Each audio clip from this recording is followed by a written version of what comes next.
Welcome everyone to Therapeutic Astrology Podcast. My name is Mannah and today I am live in person together with Katharina Westblikk. Welcome, Katharina. Thank you. And we are meeting in Sweden, where I almost thought about doing like a series of interviews with astrologers because I'm at an astrology conference calling it the Stockholm Files. That would have been good, but even just getting away now took some planning because there's so much going on when you're on a conference like that. But I'm really happy to be speaking with you because you are one of the lecturers there, and talking about your theme of esoteric astrology. Do you just want to introduce yourself a little bit? Yeah.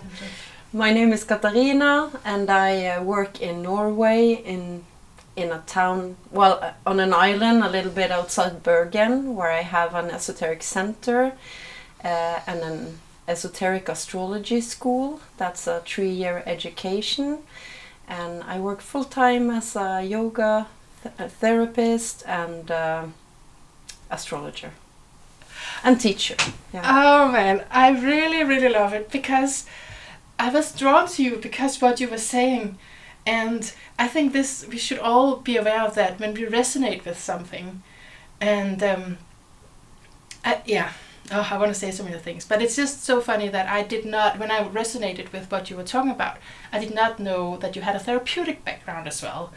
And this is therapeutic astrology, right? So you have that blend that I'm always talking about and think is such a good mix, really. But so let us begin with what esoteric astrology is. I know many people listening do have some astrology background, but so what would you say separates the esoteric lineage from other traditions?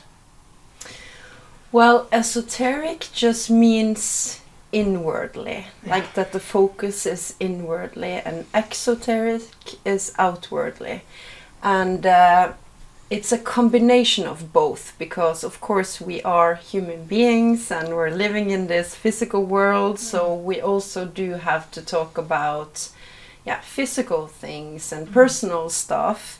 But esoteric astrology on itself represents the nature of the soul and the soul development through our incarnation, and how we can reach into our soul and our true light so we can inspire other people from who we truly are and kind of lift up the consciousness in our environment or in the world.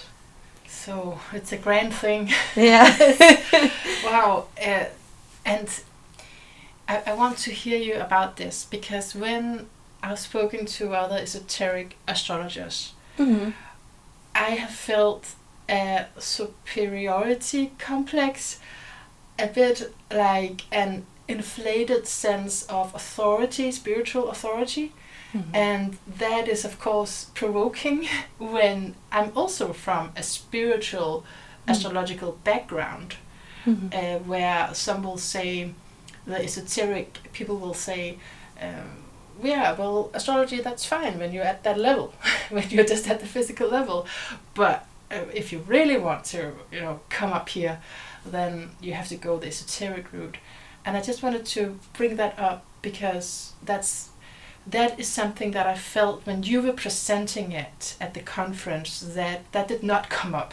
And I was so happy about that. I felt, finally someone is not being condescending here. Well, the nature of the whole path in esoteric astrology is love and wisdom and truth, and how you can kind of understand yourself going through, of course, your past and therapy and everything that is holding you back in your life, so you can become the personality you're supposed to be in this lifetime through self-development. And after that, when you kind of know who you are, but that doesn't mean that you stop developing yourself. Of course, you will continue with that your whole life, probably. But it's about what can I give out from who I am? How can I help? How can I contribute for humanity in the world? So it's supposed to be, you know, a very selfless path. And a path of love and inspiration. But I think what you're talking about, that happens on every spiritual path, really, and in so many places, and in religion and everything, that we cannot blame the religion. Is more how they read it and how they use it. But I think if you study a lot, then one of the, you can say, glamours in esoteric astrology is that you become so intellectual that it is almost hard to connect with other people, and you can become arrogant, you know, of all the knowledge that you have. Right. So for me, one of the big keys in esoteric astrology is that you should also meditate a lot, you know, because you're reading all this very abstract text that is supposed to, you know, trigger your intuition into thinking yourself and to become inspired by the text, because they are written in certain rhythm and picture and symbolism. And if you're supposed to ground it, you kind of have to do that inner work also. But I think many esoterics in many different traditions, they just study and do rituals instead of, you know, always checking in, because a part of the spiritual path is to be humble, you know, to be who you are at this moment, not who you want to be in the future. And I think that happens in a lot of different traditions as well. You want to be, for example, a person who doesn't need sex, so you just suppress your sexual desires and you end up doing something completely wrong, because if you suppress something, that shadow will come up.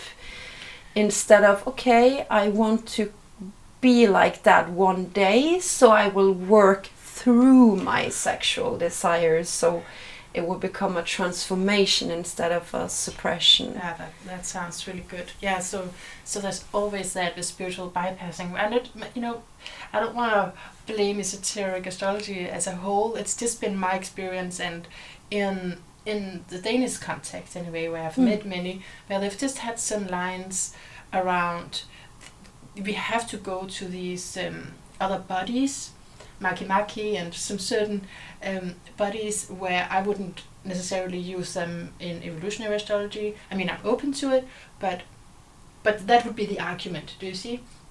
Yeah, but we don't use that much in esoteric. It is not mentioned at all. That's interesting. Yeah. Okay, so there's maybe just different interpretations depending on the culture you're in or the teacher. Well, I have my purse somewhere. Well, it's like everything comes from this one book. Okay. Esoteric Astrology, it's called.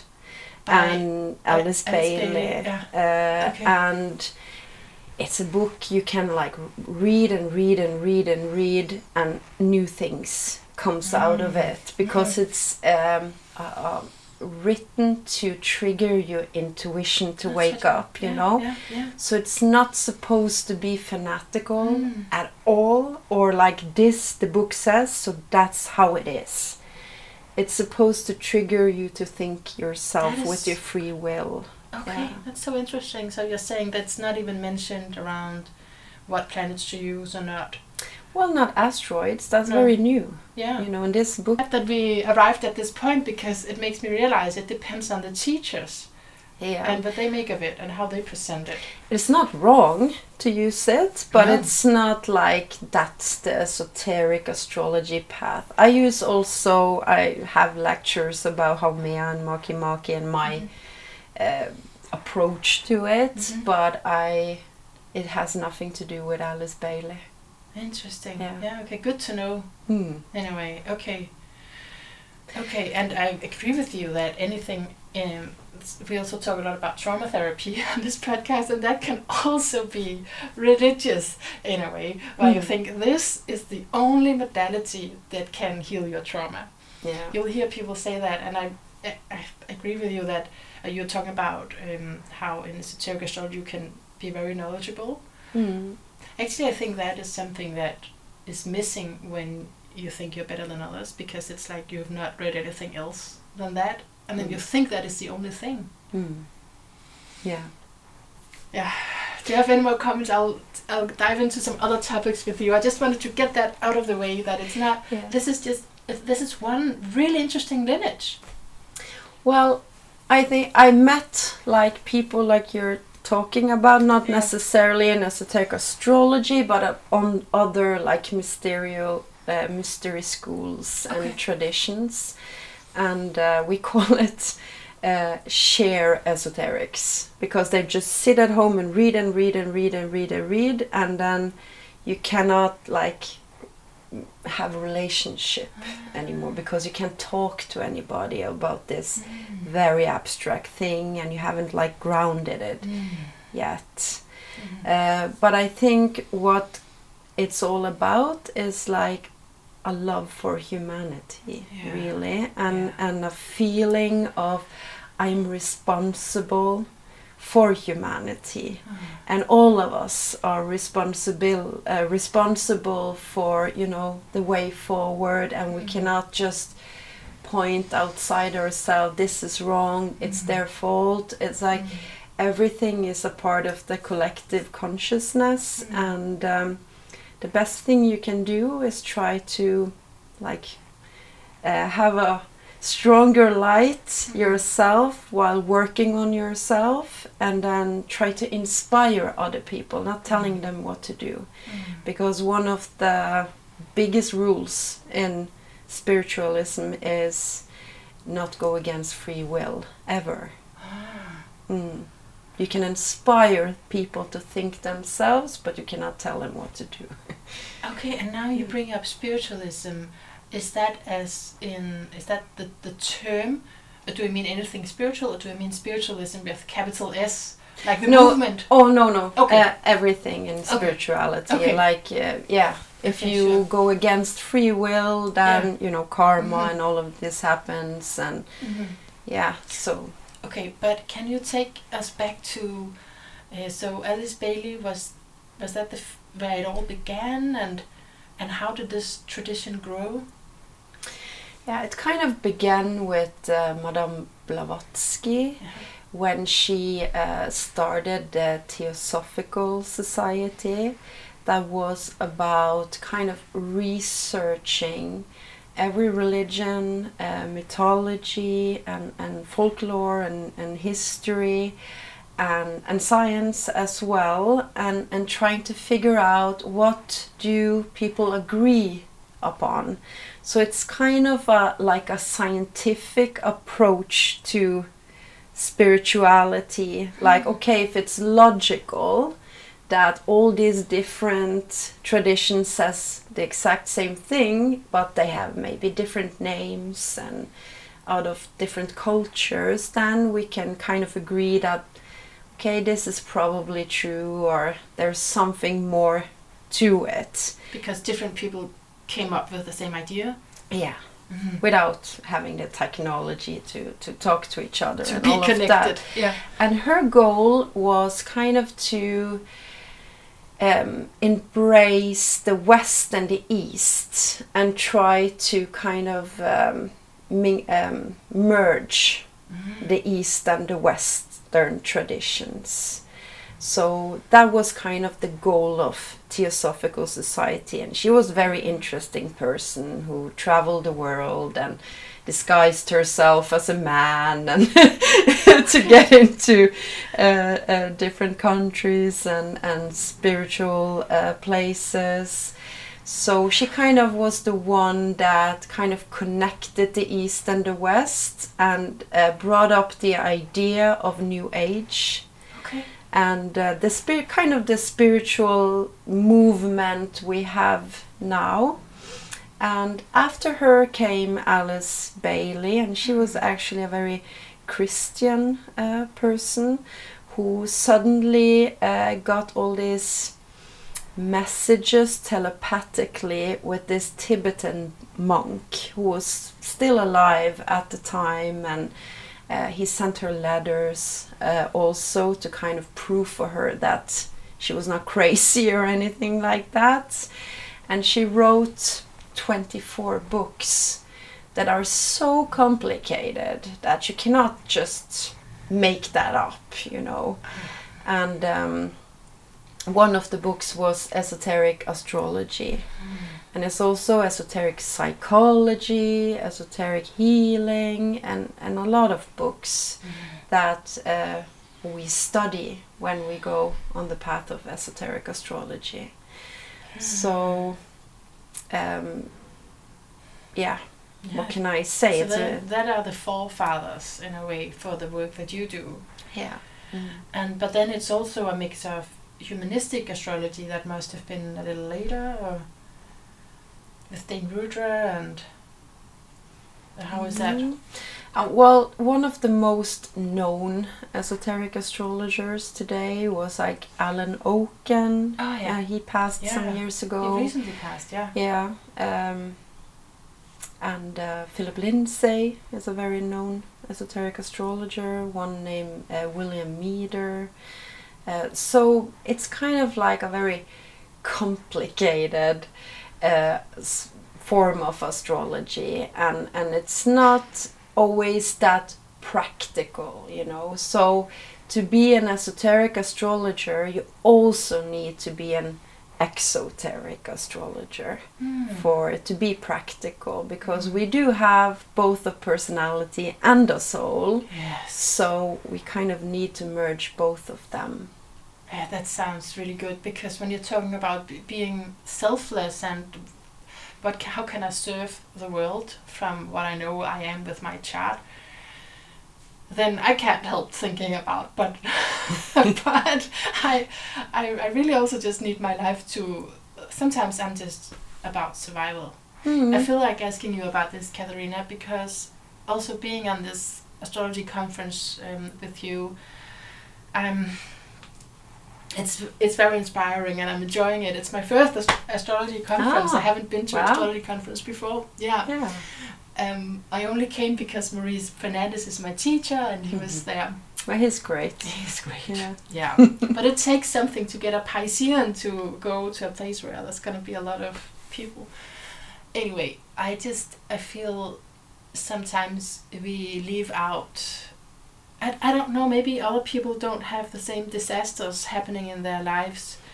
But I feel sometimes when, like, we're talking about many years, when we talk about astrology, we talk about this or that year when I was this age, and, you know, we look at time, and for me there's just been so much emotional pain, so many disasters, and it's not easy for me to, like, talk about, okay, what happened when you were 29? It's like, that's a lot. It's so personal, so many, I mean, and I can say that about all my years in this life, and I'm sure because I am quite Plutonian, there's that, but I wanted to ask you about this, and because when we're talking about selfless service, but there's this whole thing that I need to figure out to just survive with the conditions that I'm in.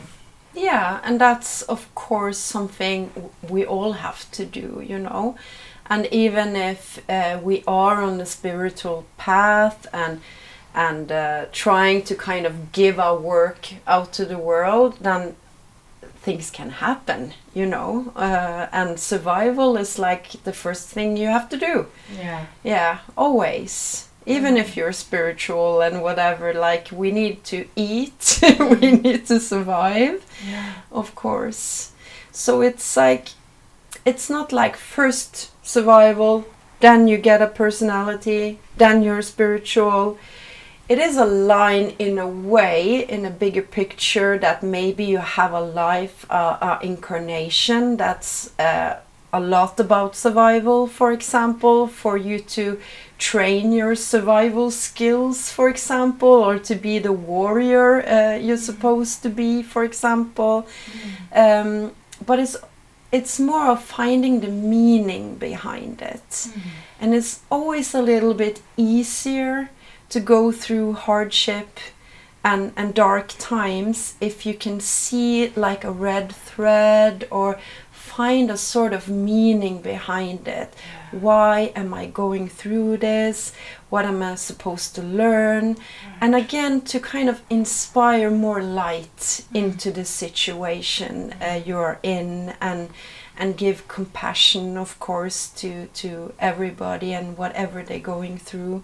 So it's different from person to person, and some years you're like, I know what I want, know what I want to give, and then suddenly something happens and you need to take care of yourself for some years also. So it's not like one thing is right and one thing is wrong. Everybody's different. Yeah, I'm glad to get your comment on that, because it seems personal, and sometimes it could be just my journey, but I'm also in this trauma therapeutic world because of it, right? Because of all that pain.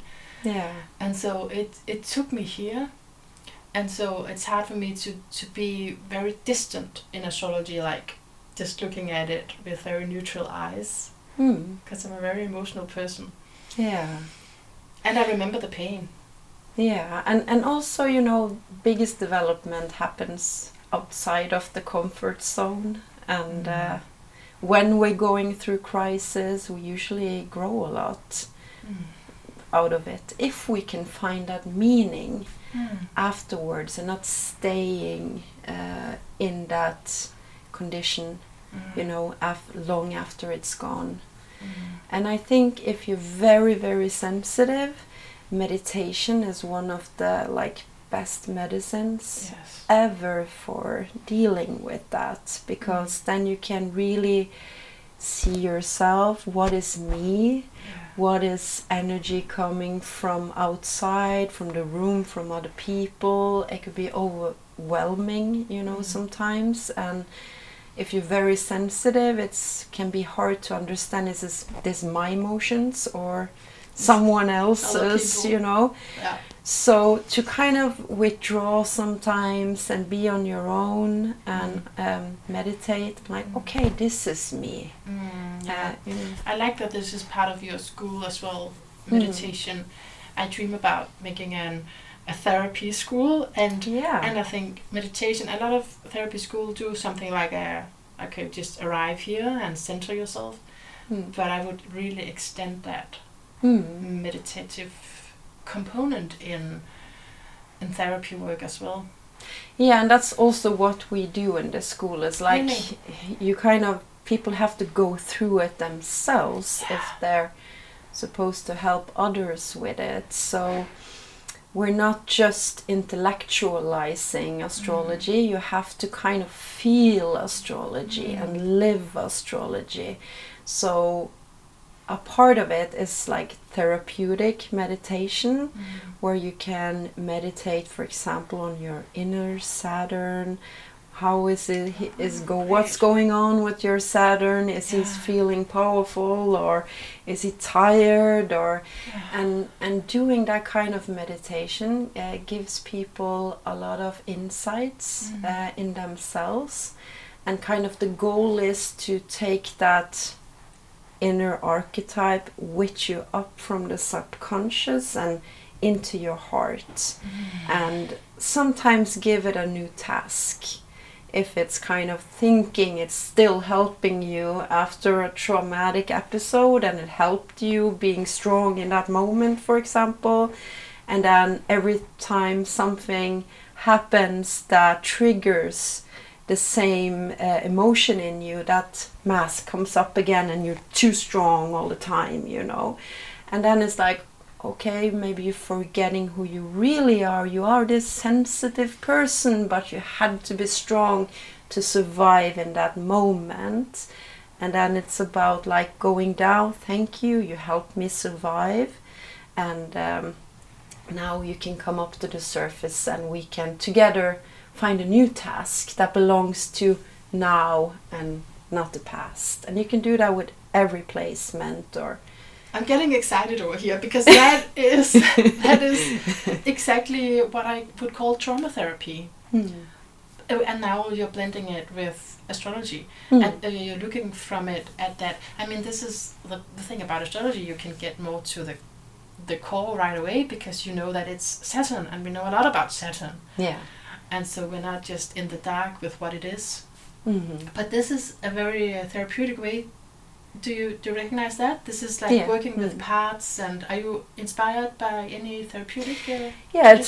I'm inspired by psychosynthesis. Yes. And that kind of path that oh my god, now Astrology created it was kind of in the same, what can I say, gang as Alice Bailey and those people. Yeah. Amazing. That's so good. I really resonate with that, obviously. I also use something called astrodrama in a more therapeutic way. It's like family constellations.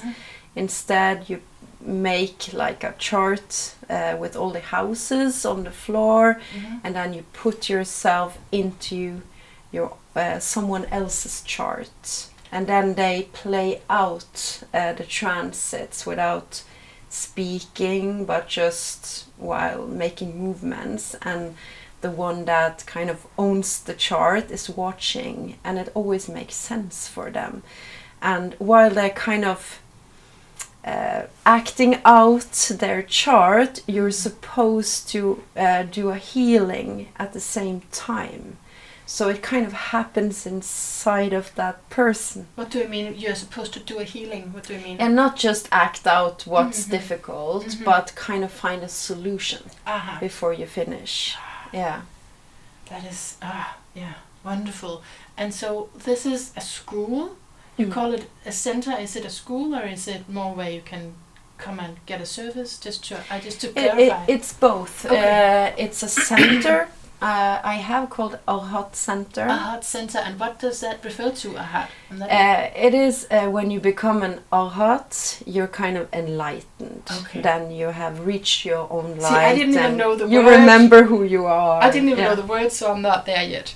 But no, who's there yet? We wouldn't be here if we were there yet. But Arhat, is it like an Indian word for it, or what is it? No, it's a more it's actually a Hindu word, but it is used a lot in the ancient wisdom teachings. Yeah, so it's kind of like an initiation when you enter your own kind of light. Is it a mystery school, what you have? Not really, because it's an education, and a mystery school should be completely free of charge. You think so? Yeah. Like, that's the definition of a mystery school. It's usually based on donations. Oh. So, but I've attended a mystery school, and I did my a certification there. But this is modern times, and it costs money. Okay, well, it could be we have different definitions of a mystery school. But you attended mystery schools before, right? Or yeah. It's part of your background. I think it should be free, and it should live off donations, because when you give, you receive, and if you people are still giving, the school is still alive. And as long as it's alive, it is needed. And when it's not alive anymore, if it starts to kind of send bills around to people, then it's kind of losing its light in a way. Interesting. But you do learn a lot esoterics and the same teachings as in mystery schools, but it's not only for yourself. You can do it as you want to become a professional astrologer, and you do all the exams and all of that. And some people also just do it for themselves, to learn the teachings and to develop themselves, because it's 3-year education. And this is your school you're talking about now. But Arhat Center is a lot of things. Like we have different therapists that works there every day, that people go to. I do readings every day. We have different yoga classes with different yoga teachers every day. Meditation circles. I fly in people from different countries that do different things. And we have concerts, like more spiritual concerts with musicians. Amazing. Music therapy, and Are you living your dream? Yeah. It sounds like it. I opened a center when my progressive sun was on my Cancer ascendant. Okay. And that's about creating an enlightened house. Yes. The home. Yeah. Spiritual home. Wow. Yeah. Wow, great. Okay, so we don't have much time left, but so I'm wondering what do other people want to hear about this? And because I know my own, we're not gonna be totally satisfied here, because there's so much to learn about this topic. But just if we could go a little bit into, so esoteric, that it means the inner, it means the hidden. What is it that we can discover in there? I don't know if you can also maybe talk about the rays, how that relates to, because that's the invisible.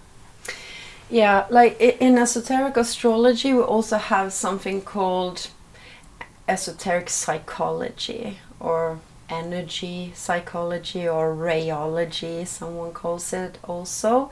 And it's about 7 universal rays that are light, vibration, that kind of works through our galaxy, through some constellations, through the planets, through the archetypes, and through all of us.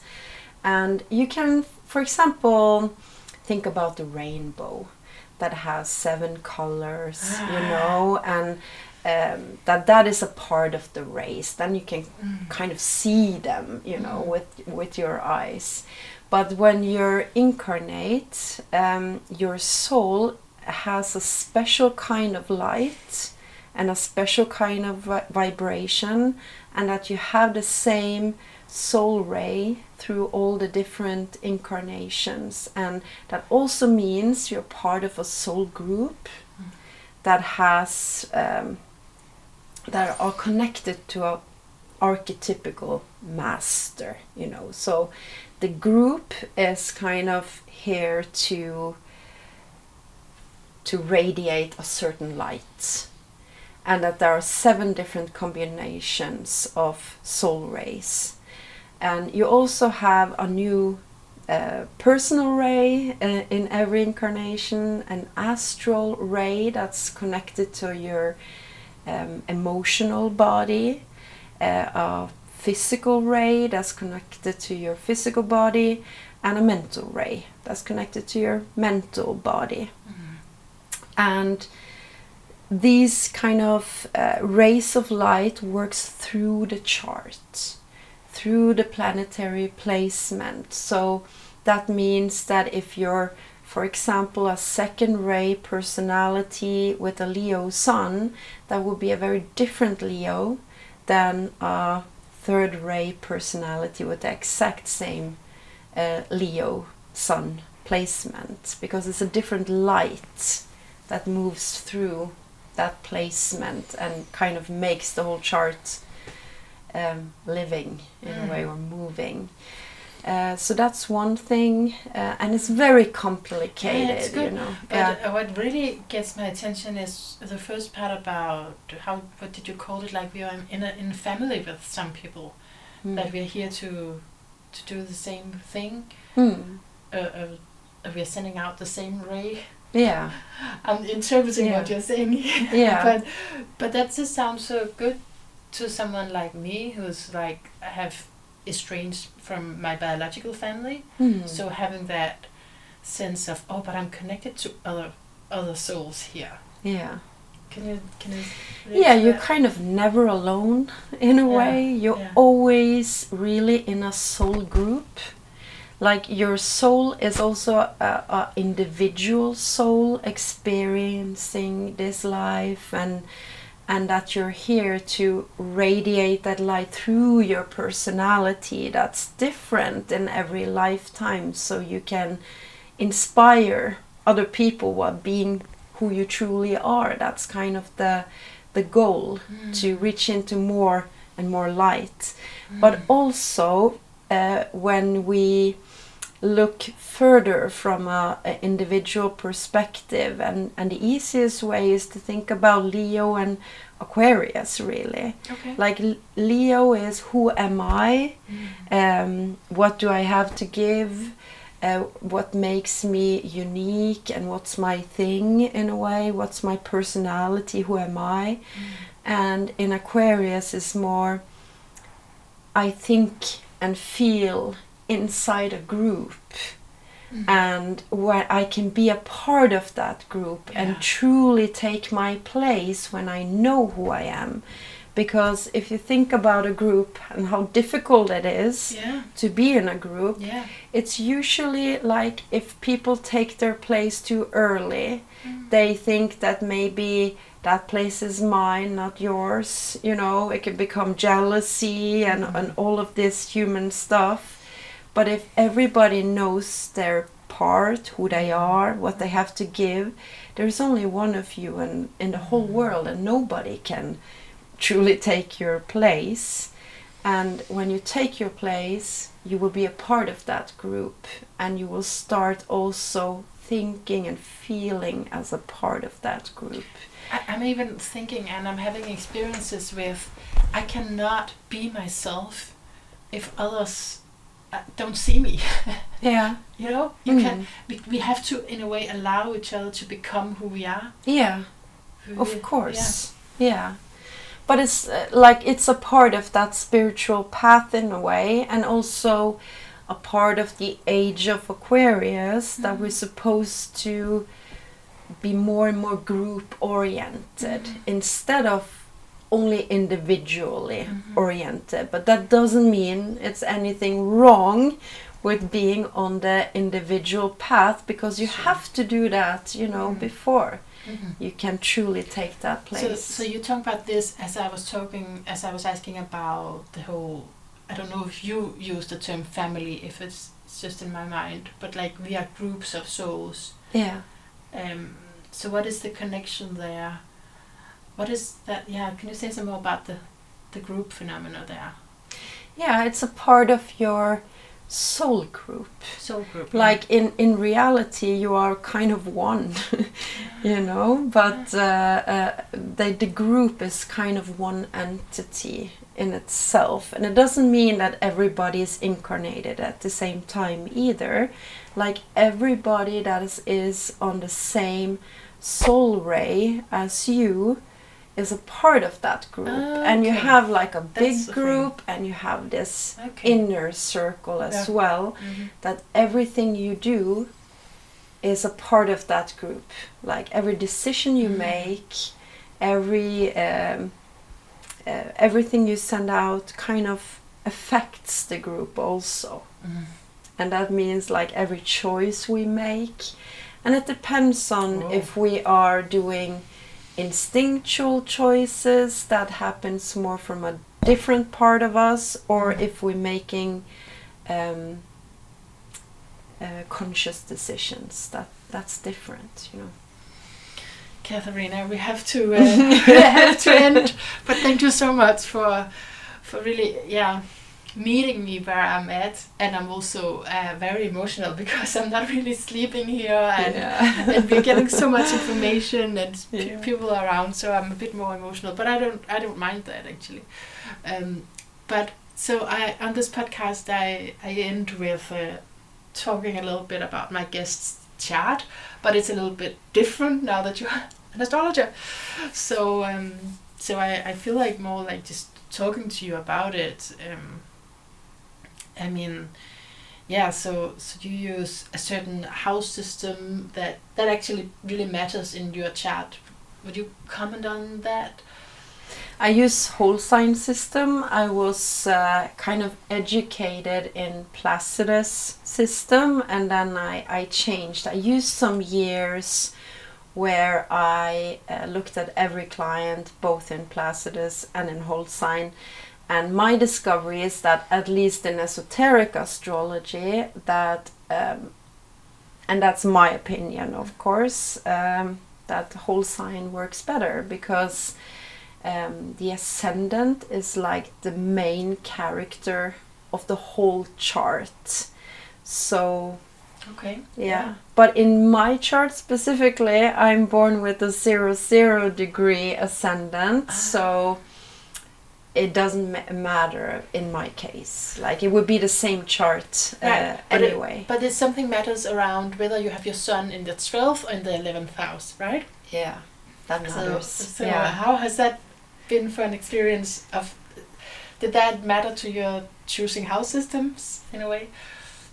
Well, not really. Like, it was more of testing it out with many people that made me do that decision. But with Placidus, of course, I would have this really, really big 12th house. Yeah. I would have almost everything in the 12th house. And I remember when I did the education, they were like laughing and like, how is it like being you with everything in the 12th house? Super spiritual. Yeah. Yeah, well, I always have been. I was kind of born a bit like that. Yeah. But I still would have placements there also. But in the 11th house, now when I'm older, it makes a lot of sense, because for me, I want to be an inspiration for more group work, group consciousness, cooperation, and humanity. Good stuff. Yeah, but you still have that 12th house, and we didn't really get around to your background, but people can read that on your website. You've put a bit about that there. So you did start out with healing work, right? Yeah. So that's a major 12th house theme. Well, actually, I started with tarot cards. Okay. Yeah. Even before. Yeah. Yeah. Wonderful. And healing, because in Norway we didn't have any courses at all. Like, I went to something called Silva Ultramind. That was like the only thing that was available in Norway. So I did that course 2 or 3 times. Yeah. And then I wanted more, and I kind of wanted a serious education in spirituality of some sort, and then I found a healer school in Denmark. Yeah. But I was very young. I will take credit for that. Yeah. But I Denmark represent Denmark. Yeah. Right now. Well, Denmark has kind of kept the more, in a way, theosophical line. More than Norway, because we had a lot of rule of Steinar, so we were more into the But that's also Rudolf Steiner is really, really good. Yeah, he was also part of the Theosophical Society, but he split with them, so he kind of took his own path, and Norway is more. He took Norway with him. Yeah, in a way. Yeah. Oh man, Katharina, we have to go. Yeah. But thank you so much, and I hope we can continue the conversation, because you're also a Pluto and Scorpio generation, like myself. Yeah. So I feel I really loved connecting with you. Thank you so much. Yeah, you too. Thank you.